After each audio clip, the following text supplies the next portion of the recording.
नमस्कार, मैं रफ़ी और आप देख रहे हैं डीएनएन इंडिया। राजस्थान के स्वायत्त शासन मंत्री झाबर सिंह खर्रा शनिवार को अजमेर दौरे पर पहुंचे, जहां उन्होंने अजमेर विकास प्राधिकरण की ओर से पंचशील स्थित झलकारी बाई स्मारक के पास बनने वाले आधुनिक कन्वेंशन सेंटर एवं सभागार केंद्र का शिलान्यास कार्यक्रम में भाग लिया। इस अवसर पर उन्होंने प्रदेश में निकाय एवं पंचायत चुनावों को लेकर सरकार की तैयारियों और हाईकोर्ट के निर्देशों पर भी महत्वपूर्ण बयान दिया। राजस्थान के स्वायत्त शासन मंत्री झाबर सिंह खर्रा शनिवार को अजमेर दौरे पर पहुंचे।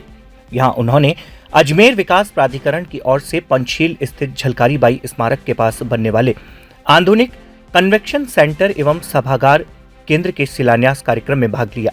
इस अवसर पर उन्होंने प्रदेश में निकाय एवं पंचायत चुनाव को लेकर सरकार की तैयारियों और हाईकोर्ट के निर्देशों पर भी महत्वपूर्ण बयान दिया। कार्यक्रम के दौरान मीडिया से बातचीत करते हुए मंत्री खर्रा ने कहा कि निकाय और पंचायती राज चुनाव करवाने की जिम्मेदारी पूरी तरह राज्य निर्वाचन आयोग की है और इसमें राज्य सरकार किसी प्रकार का हस्तक्षेप नहीं करेगी। उन्होंने स्पष्ट कहा कि सरकार चुनाव प्रक्रिया के लिए हर संभव सहयोग उपलब्ध करवाने को तैयार है। अजमेर विकास प्राधिकरण की ओर से पंचशील क्षेत्र में करीब 28 करोड़ रुपए की लागत से आधुनिक कन्वेंशन सेंटर एवं सभागार केंद्र विकसित किया जाएगा। यह परियोजना शहर के सामाजिक, सांस्कृतिक और प्रशासनिक आयोजनों के लिए एक बड़ी सौगात मानी जा रही है। मंत्री खर्रा ने बताया कि प्रस्तावित कन्वेंशन सेंटर में लगभग 1400 लोगों के बैठने की आधुनिक व्यवस्था होगी। इसके अतिरिक्त जिला खनिज फाउंडेशन ट्रस्ट फंड से 400 सीटों वाला एक अन्य सभागार भी निर्मित किया जाएगा। दोनों परियोजनाओं के पूर्ण होने के बाद अजमेर में बड़े स्तर के सम्मेलन, सांस्कृतिक कार्यक्रम, शैक्षणिक गतिविधियां और सरकारी आयोजन आसानी से आयोजित किए जा सकेंगे। शिलान्यास कार्यक्रम में राजस्थान विधानसभा अध्यक्ष वासुदेव देवनानी, केंद्रीय राज्य मंत्री भागीरथ चौधरी सहित जनप्रतिनिधि, प्रशासनिक अधिकारी और स्थानीय नागरिक मौजूद रहे।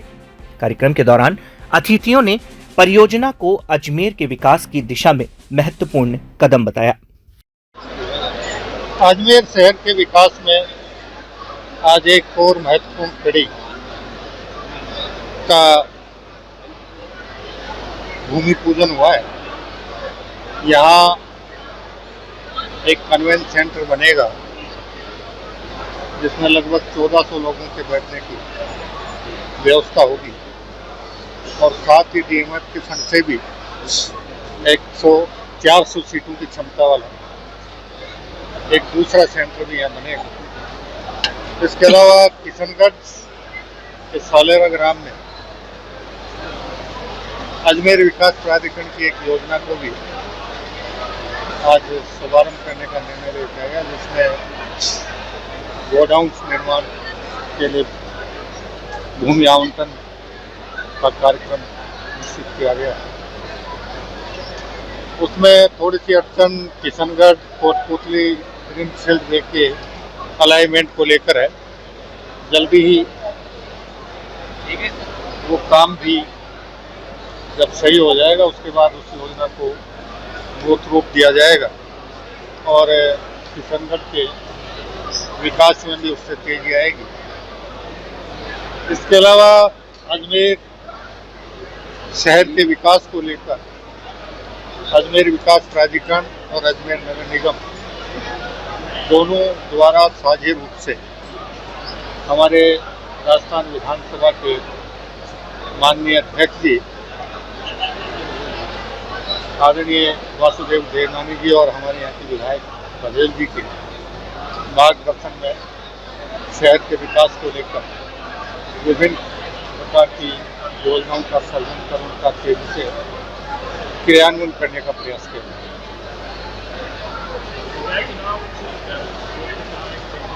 देखिए, कल माननीय राजस्थान उच्च न्यायालय ने जो भी निर्णय दिया है उसका क्रियान्विति का दायित्व राज्य निर्वाचन आयोग का है और राज्य निर्वाचन आयोग राजस्थान सरकार से जिस प्रकार के भी सहयोग की अपेक्षा करेगी, राजस्थान सरकार राज्य निर्वाचन आयोग को नगर निकाय और पंचायत राज चुनाव कराने के लिए निश्चित रूप से उनकी मांग के अनुसार सहयोग करता है। अब देखिए, ये राज्य निर्वाचन आयोग का काम है कि वो राजस्थान उच्च न्यायालय के निर्णय का प्रति प्राप्त कर उसकी समीक्षा करे, उस पर विधिक राय ले, अपनी परिस्थितियों का अध्ययन करे और अपनी परिस्थितियों के अनुसार वो जो भी निर्णय करेगा वो राज्य निर्वाचन आयोग को करेगा। आज अजमेर को एक बड़ी सौगात मिली है कि जयपुर और बाकी जगह जब कन्वेंशन सेंटर देखता था तो मेरे मन में भी आता था कि अजमेर में क्यों नहीं, और आज उसका सपना साकार हुआ है। लगभग अभी पहले चरण में 29 करोड़ के योजना से कन्वेंशन सेंटर शुरू हो रहा है। लगभग इस पे सब 70 करोड़ के आसपास इससे व्यय होगा। बहुत बड़ा सुंदर 1400 लोगों के बैठने का हॉल बनेगा, 400 का बनेगा, रेस्टोरेंट होगा, कई इवेंट्स बनाने के लिए ये बढ़िया उपलब्ध जगह होगी। मैं समझता हूँ कि ये अजमेर केवल इसके साथ साथ अन्य जो विकास के काम हैं, एक क्षेत्र में निगम का भवन बना है, एक क्षेत्र में साइंस पार्क जिसका शायद अगले 2-3 महीने में हम लोकार्पण भी करने जा रहे हैं, इधर आईटी पार्क बन रहा है।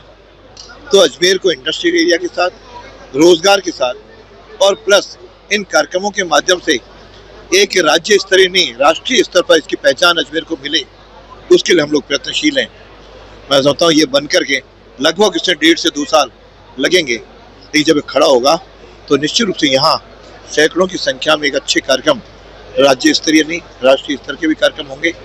और इसके पास में एक स्टेडियम भी बन रहा है जहाँ 40 से 50 हज़ार लोग बैठ सकेंगे, कार्यक्रम कर सकेंगे। और इंटर प्लाजा के साथ अजमेर से आने वाले इसको कनेक्टिविटी भी हम बढ़ा रहे हैं, रोड्स की कनेक्टिविटी बढ़ी है, तो निश्चित रूप से अजमेर एक सर्वांगीण विकास की ओर बढ़ रहा है। तो आपका भी हम चाहेंगे सहयोग मिले, हम सब नए और भी आगे प्लानिंग है। और नया शहर जो बढ़ रहा है, जैसे दिल्ली है, दिल्ली और नई दिल्ली की आप चर्चा करते हो, तो हम अजमेर भी एक नए अजमेर की भी सपना सजे हुए हैं, जिससे यहाँ के लोगों का पर्यटन का केंद्र भी बनेगा। जैसे तारागढ़ और ऐसे कई प्लेसेस हम लोग ले रहे हैं, तो पर्यटन का केंद्र भी बने, व्यावसायिक भी बने और लोगों को रोजगार के स्थल भी बने। ऐतिहासिक स्थल तो है, उनके भी स्थलों का हम आगे नवीनीकरण कर रहे हैं। तो मिला करके ये सांस्कृतिक, ऐतिहासिक, भौगोलिक, व्यावसायिक और सांस्कृतिक ये अजमेर बनने की श्रृंखला में आगे बढ़ चला है। आइए हम सब इसका।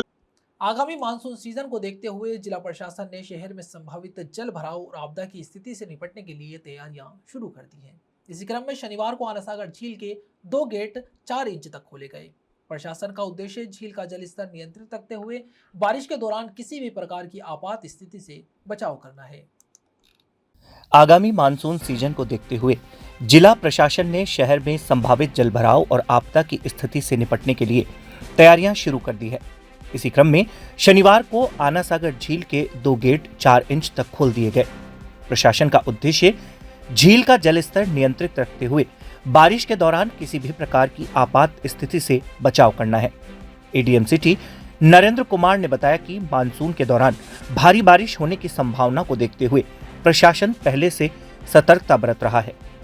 इसी के तहत आनासागर झील का जलस्तर लगभग 4 फीट तक कम किया जाना प्रस्तावित है, ताकि अत्यधिक बारिश की स्थिति में झील ओवरफ्लो न हो और शहर में जलभराव जैसी समस्या उत्पन्न न हो।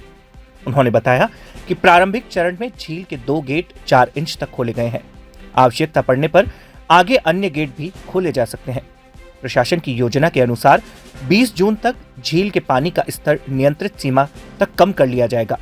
प्रशासन द्वारा झील क्षेत्र और आसपास के नालों की भी निगरानी की जा रही है, ताकि बारिश के समय पानी की निकासी सुचारू रूप से हो सके। अधिकारियों को निर्देश दिए गए हैं कि मानसून पूर्व सभी आवश्यक व्यवस्थाएं समय रहते पूर्ण कर ली जाए। गौरतलब है कि हर वर्ष मानसून के दौरान भारी बारिश होने पर आनासागर झील का जलस्तर तेजी से बढ़ जाता है।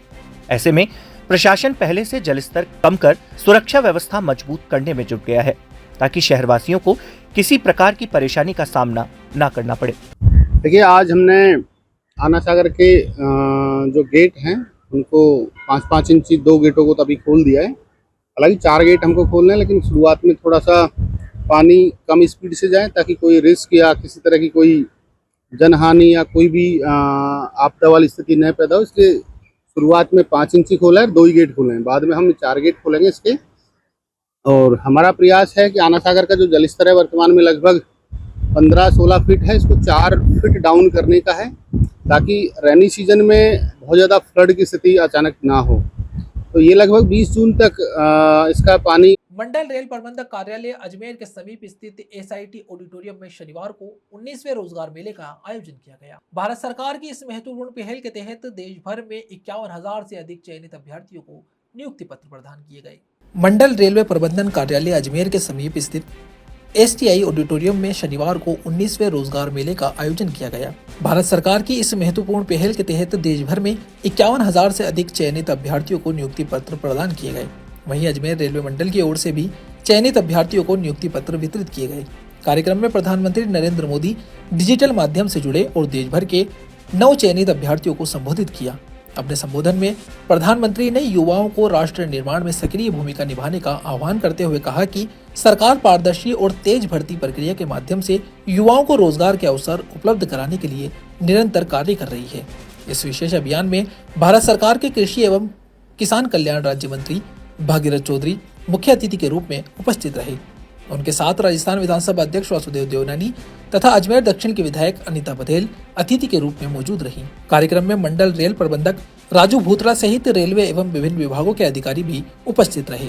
के अवसर पर रेलवे विभाग द्वारा आज 51,000 से भी ज्यादा उनको नियुक्ति पत्र दिया गया है। ये युवा, मैं कह सकता हूँ 2047 की ये पथदर्शी होंगे। 2047 में देश को विकसित राष्ट्र बनना है। ये युवाओं को आज नियुक्ति पत्र दिया है। प्रधानमंत्री आह्वान किया है कि जिनको भी आज नियुक्ति पत्र दिया जा रहा है वो राष्ट्र प्रथम है, इस भावना से देवो भव है, जो हमारी जनता है वो हमारी भगवान है, इस भावना के आधार पर वो सेवा करें ताकि ये देश विकसित राष्ट्र बन सके। माननीय प्रधानमंत्री महोदय द्वारा 19वां रोजगार मेला आयोजित किया गया। इस 19वें रोजगार मेले में 51,000 से अधिक रेलवे, पोस्टल सर्विसेज, डिफेंस और अन्य डिपार्टमेंट्स के, शिक्षा विभाग से और मेडिकल एंड हेल्थ में सभी विभागों के अलग अलग पदों पर नियुक्तियां प्रदान की गई। यह हमारे देश के प्रधानमंत्री जी का पहला सपना है कि हम पारदर्शिता से, ट्रांसपेरेंट तरीके से जो है रोजगार दें, और उसी क्रम में लगातार ये 19वां रोजगार मेला आयोजित हुआ है। मैं सभी 51,000 नियुक्ति प्राप्त करने वाले युवाओं को बहुत बहुत बधाई और शुभकामनाएं देती हूँ कि वे देश की सेवा में पधारें और देश की सेवा करने का मौका जो उनको मिला है उसके लिए वो ऋणी रहे समाज के, कि समाज ने उनको जो कुछ दिया है उसकी वजह बदौलत वो आज देश की सेवा कर पा रहे हैं। तो एक बार उन सबको बहुत बहुत बधाई और शुभकामनाएं। 19वां रोजगार मेला आयोजित किया गया है। इसमें हम लोगों ने देश भर में 51,000 से ज़्यादा लोगों को रोजगार दिया गया है और अजमेर मंडल द्वारा भी 200 से ज़्यादा उम्मीदवारों को नियुक्ति दी गई है। तो मैं इस अवसर पर सभी नियुक्ति पाने वाले उम्मीदवारों को बहुत बहुत बधाई देता हूं, उन्हें शुभकामनाएं देता हूं कि आने वाले समय में वह रेल सेवा तथा देश सेवा करके अपना और अपने देश का नाम रोशन करें। यहाँ रुकते एक छोटे से ब्रेक के लिए, जल्द हाजिर होंगे खबरों के नए सफर के साथ। कैंसर बीमारी ही ऐसी है, चिंता तो होगी ना। लेकिन अब अपनी चिंता को बदलो विश्वास में, क्योंकि आदिनाथ कैंसर मेडिसिटी में है रेडियोथेरेपी, कीमोथेरेपी और कैंसर सर्जरी के उपचार के साथ आधुनिक सुविधाएं भी। विजिट करें आदिनाथ कैंसर मेडिसिटी एट चाची आवास अजमेर।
संभाग के सबसे बड़े जवाहरलाल नेहरू अस्पताल में तैनात अस्थायी सफाई कर्मचारियों की हड़ताल लगातार तीसरे दिन भी जारी रही।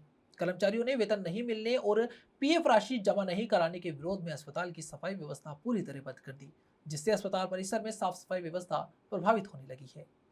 अजमेर संभाग के सबसे बड़े जवाहरलाल नेहरू चिकित्सालय में तैनात अस्थायी सफाई कर्मचारियों की हड़ताल लगातार तीसरे दिन भी जारी रही। कर्मचारियों ने वेतन नहीं मिलने और पीएफ राशि जमा नहीं कराने के विरोध में अस्पताल की सफाई व्यवस्था पूरी तरह बंद कर दी। इससे अस्पताल परिसर में साफ सफाई व्यवस्था प्रभावित होने लगी है। शनिवार को बड़ी संख्या में सफाई कर्मचारी हाथों में झाड़ू, वाइपर, डस्टबिन लेकर जिला कलेक्ट्रेट कार्यालय पहुंचे, जहां उन्होंने जोरदार विरोध प्रदर्शन किया। कर्मचारियों ने जिला प्रशासन के खिलाफ नाराजगी जताते हुए अपनी समस्याओं के समाधान की मांग की। बाद में कर्मचारियों ने जिला प्रशासन को ज्ञापन सौंपकर जल्द कार्यवाही की मांग की। सफाई कर्मचारियों का आरोप है कि उन्हें पिछले 2 माह से वेतन नहीं मिला है, जिससे उनके सामने आर्थिक संकट खड़ा हो गया। कर्मचारियों ने बताया कि घर का खर्च चलाना मुश्किल हो गया है और परिवार की दैनिक जरूरतें पूरी करना भी चुनौती बन गया है। कर्मचारियों ने यह भी आरोप लगाया कि पिछले करीब 6 माह से उनके पीएफ की राशि जमा नहीं कराई गई, जबकि हर महीने उनके वेतन से पीएफ की कटौती की जा रही है। इस मामले को लेकर कर्मचारियों में भारी आक्रोश है।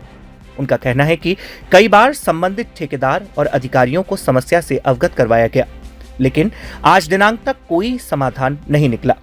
प्रदर्शन कर रहे कर्मचारियों ने चेतावनी दी कि जब तक बकाया वेतन और पीएफ जमा नहीं करवाया जाएगा, तब तक उनका आंदोलन जारी रहेगा।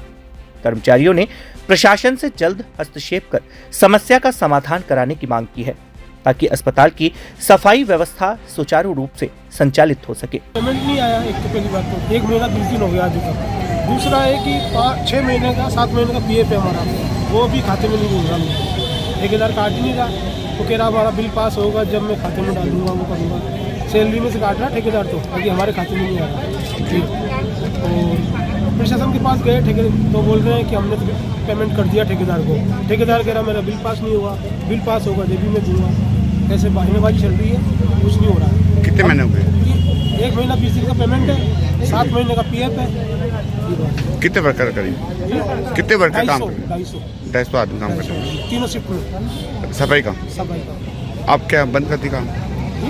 काम बंद देना है, ज्ञापन देना है। नहीं, काम बंद है क्या? काम बंद है, बिल्कुल काम बंद है। 3 शिफ्ट में काम बंद है, बिल्कुल काम नहीं है। क्या चाहते हैं आप?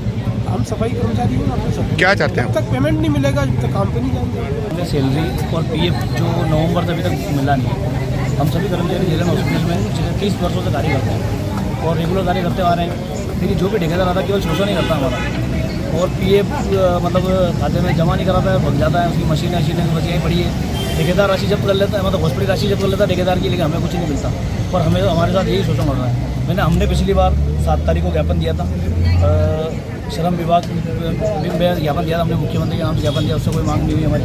फिर 21 तारीख को हमने फिर ज्ञापन दिया। 21 तारीख से हमारा काम बंद है, लेकिन आज तक कोई सुनवाई नहीं हो रही, ना प्रिंसिपल के थ्रू ना अधीक्षक के थ्रू। आप परेशान होगा, मैं यहाँ कलेक्टर साहब के यहाँ आए हैं कि हमारा एक निश्चित मतलब वो करें, पेमेंट टाइम पे दिलाया जाए। 7 तारीख जो हमारी जो टेंडर की शर्तों में है, 7 तारीख भुगतान मिलना चाहिए। फिर 7 तारीख भुगतान मिलता नहीं है। ठेकेदार 20, 22, 25, कभी कभी 2-2 महीने हो जाते हैं। और ये आदमी जाएंगे कहाँ?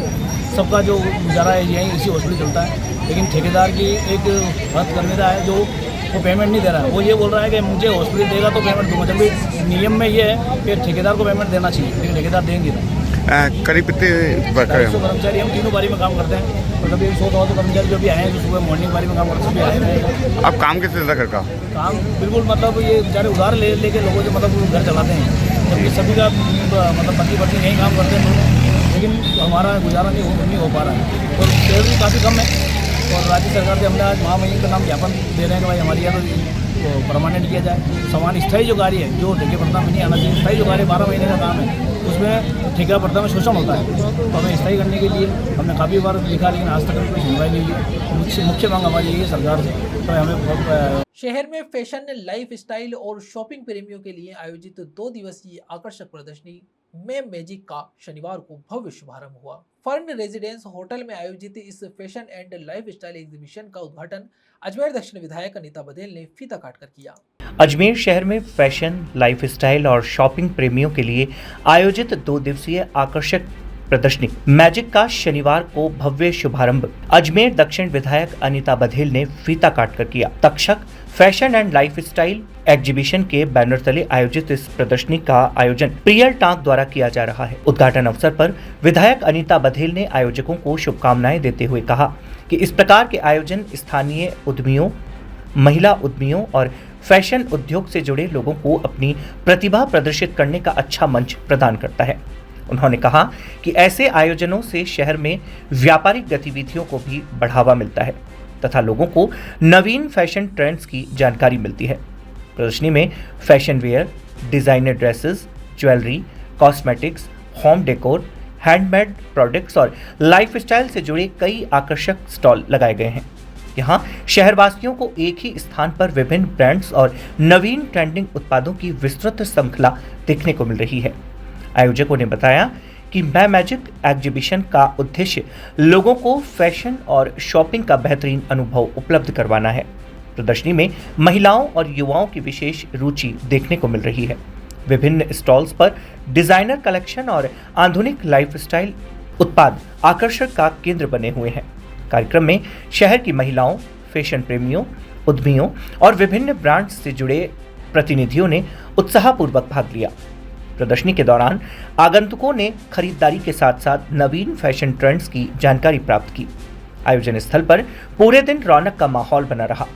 आयोजकों के अनुसार यह 2 दिवसीय प्रदर्शनी शहरवासियों के लिए फैशन, स्टाइल और शॉपिंग का यादगार अनुभव साबित होगी। रेजिडेंसी में आज और कल 23 और 24 2 दिनों के लिए तक्षक की ओर से बहुत वैरायटी वाली एग्जीबिशन लगाई गई है। इसमें बहुत सारे अलग अलग प्रकार के कुर्तीज और कॉट सेट्स, ज्वेलरी और बहुत सारी सी यूं कहें नमकीन और ट्रेडिशनल फुटवेयर, ऐसे बहुत प्रकार के हैदराबाद से आकर के जिन्होंने ज्वेलरी लगाई है, बहुत यूनिक और ट्रेडिशनल ज्वेलरी है।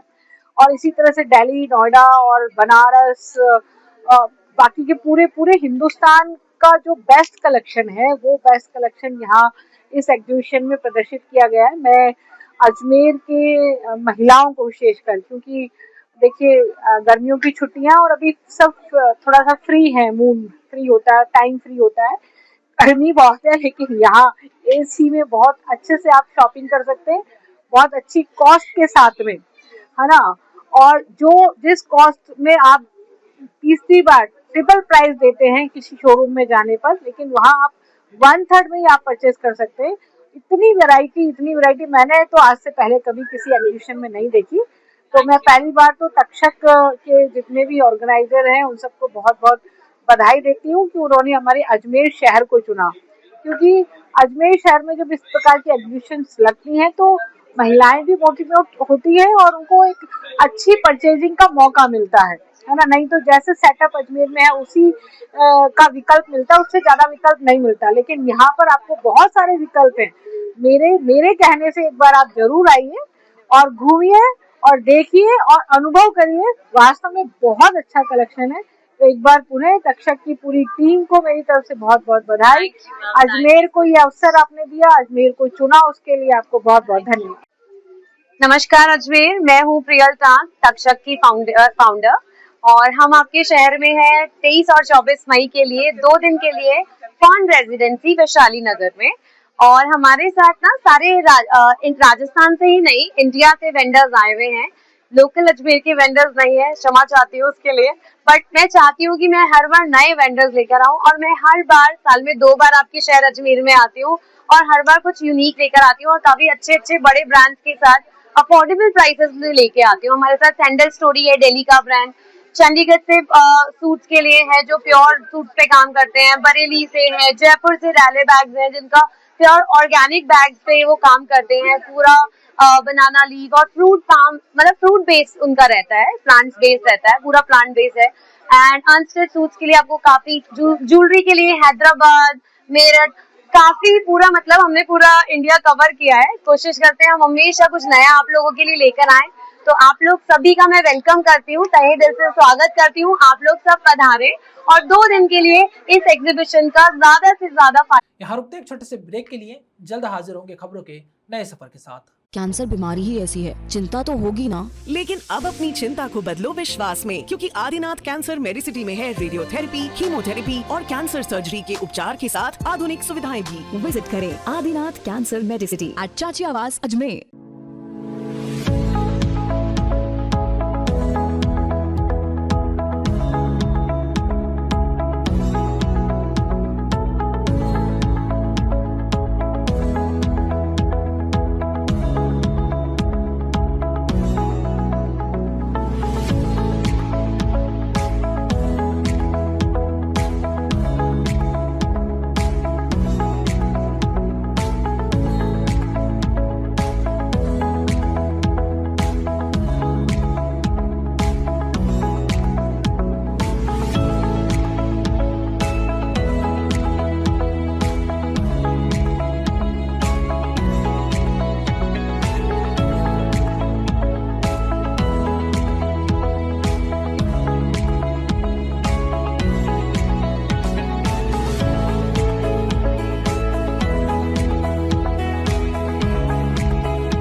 अजमेर संभाग के सबसे बड़े जवाहरलाल नेहरू अस्पताल में मरीजों की जिंदगी के साथ खिलवाड़ किए जाने के आरोप सामने आए हैं।